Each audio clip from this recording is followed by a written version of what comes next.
हे स्वर्गीय पिता, आजको यो समय तिमीलाई समर्पित गर्दै म तिमी समक्ष झुक्दछु। तिमी महान हौ, तिमी पवित्र हौ, तिमी सृष्टिकर्ता हौ। तिमीसँग बिना कुनै स्वार्थ केवल प्रेममा बाँधिएर यो प्रार्थना गरिरहेछु।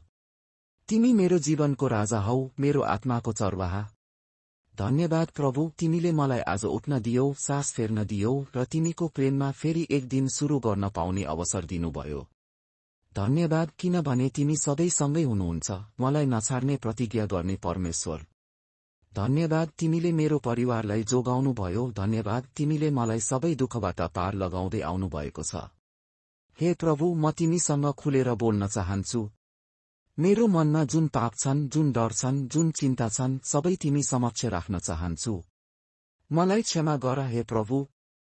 जब म कमजोर भए, जब म शङ्काको शिकार भए, जब म तिमीबाट टाढा गए, तिमीले त मलाई अझै प्रेम गर्न कहिल्यै छोडेनौ। मलाई शुद्ध पार प्रभु। म तिमीसँग हिँड्न चाहन्छु, तिमीको मार्गमा, तिमीको प्रकाशमा।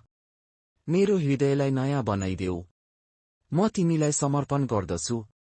मेरो सोच, मेरो इच्छा, मेरो सपना सबै तिमी सुम्पिन्छु।